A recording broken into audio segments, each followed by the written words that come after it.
Les approches thérapeutiques de l'alexithymie. Accompagner une personne alexithymique en thérapie peut représenter un défi particulier, car le cœur même du travail thérapeutique, c'est-à-dire mettre des mots sur ce que l'on ressent, est précisément ce qui est difficile pour une telle personne. Cependant, des approches existent, adaptées à ce type de fonctionnement, qui visent à rétablir peu à peu le lien entre l'esprit, le corps et les émotions. Les obstacles spécifiques en thérapie. Chez les personnes alexithymiques, la difficulté ne réside pas seulement dans l'absence d'expression émotionnelle, mais dans une réelle incapacité à percevoir, différencier ou nommer les émotions. Cela peut rendre la thérapie lente au début, car il faut d'abord établir un langage émotionnel de base.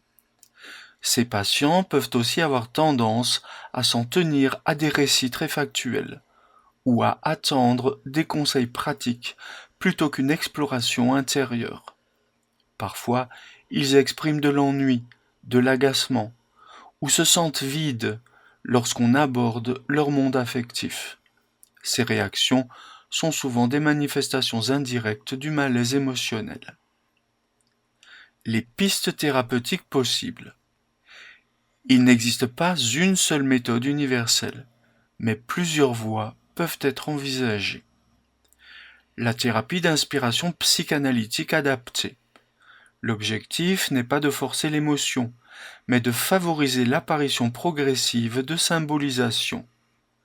Aider la personne à faire des liens, à tolérer des états internes confus, à mettre en récit ce qu'elle vit, même de façon floue ou maladroite au départ. Les thérapies corporelles ou psychosomatiques. Puisque les émotions passent souvent par le corps, travailler avec le ressenti corporel, la respiration, la tension musculaire, la sensation interne, peut aider à rétablir une conscience émotionnelle.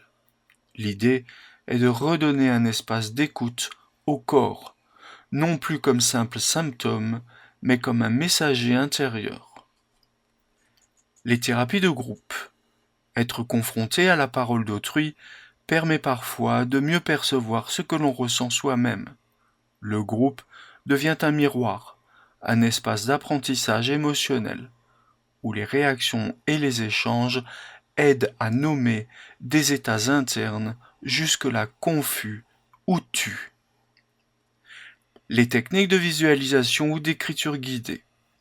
Pour certaines personnes, le fait d'écrire, de dessiner ou de travailler avec des images peut ouvrir une voie vers l'émotion, sans passer d'abord par les mots explicites. Cela permet une forme d'expression symbolique souvent moins menaçante. Un travail patient et progressif.